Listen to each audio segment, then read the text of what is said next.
विकृत्यै नमः ॐ विकृत्यै नमः ॐ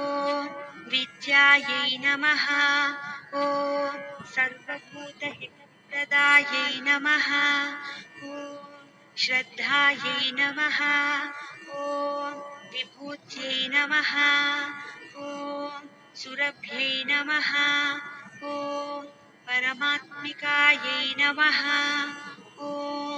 वाची नमः ॐ पद्मालयायै नमः ॐ पद्मायै नमः ॐ शुचये नमः ॐ स्वाहायै नमः ॐ स्वधायै नमः ॐ सुधायै नमः ॐ धन्यायै नमः ॐ हिरण्मयै नमः ॐ लक्ष्म्यै नमः ॐ नित्यपुष्टायै नमः ॐ विभावर्यै नमः ॐ आदित्यै नमः ॐ दित्यै नमः ॐ दीप्तायै नमः ॐ वसुधायै नमः ॐ वसुधारिण्यै नमः ॐ कमलायै नमः ॐ कान्तायै नमः ॐ क्षमायै नमः ॐ क्षीरोदसम्भवायै नमः ॐ अनुग्रहपरायै नमः ॐ वृद्धये नमः ॐ अनघायै नमः ॐ हरिवल्लभायै नमः ॐ अशोकायै नमः ॐ अमृतायै नमः ॐ दीप्तायै नमः ॐ लोकशोकविनाशिन्यै नमः ॐ धर्मनिलयायै नमः ॐ करुणायै नमः ॐ लोकमात्रे नमः ॐ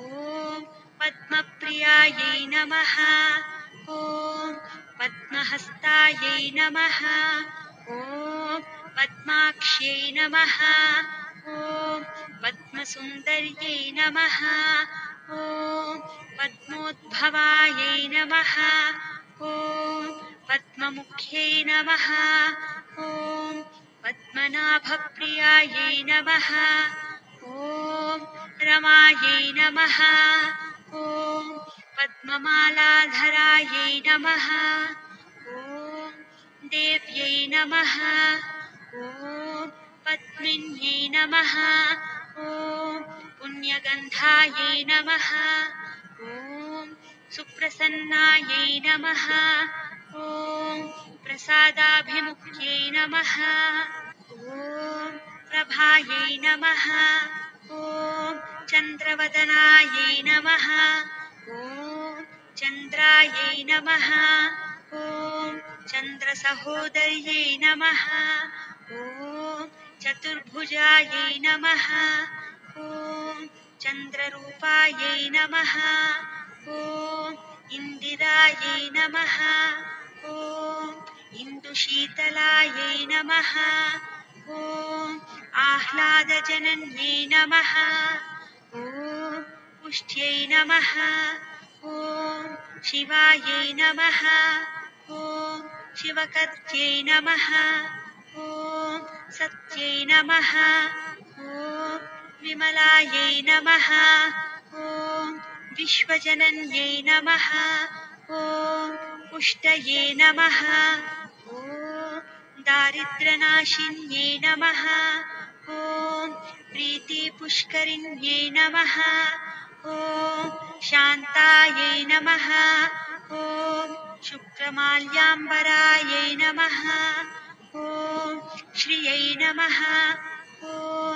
भास्कर्यै नमः ॐ बिल्वनिलयायै नमः ॐ वरारोहायै नमः ॐ यशस्विन्यै नमः ॐ वसुन्धरायै नमः ॐ उदाराङ्गायै नमः ॐ हरिण्यै नमः ॐ हेममालिन्यै नमः ॐ धनधान्यकर्यै नमः ॐ सिद्धये नमः ॐ स्त्रैणसौम्यायै नमः ॐ शुभप्रदायै नमः ॐ नृपवेश्मगतानन्दायै नमः ॐ वरलक्ष्म्यै नमः ॐ वसुप्रदायै नमः ॐ शुभायै नमः ॐ हिरण्यप्राकारायै नमः ॐ समुद्रतनयायै नमः ॐ जयायै नमः ॐ मङ्गलदेव्यै नमः ॐ विष्णुवक्षस्थल नमः ॐ स्थितायै नमः ॐ विष्णुपत्यै नमः ॐ प्रसन्नाक्ष्यै नमः ॐ नारायणसमाश्रितायै नमः ॐ दारिद्र्यध्वंसिन्यै नमः ॐ देव्यै नमः ॐ सर्वोपद्रववारिण्यै नमः ॐ नवदुर्गायै नमः ॐ महाकाल्यै नमः ॐ ब्रह्मविष्णुशिवात्मिकायै नमः ॐ त्रिकालज्ञानसम्पन्नायै नमः ॐ भुवनैश्वर्यै नमः इति श्रीलक्ष्म्यष्टोत्तरशतनामावळि समाप्तम्।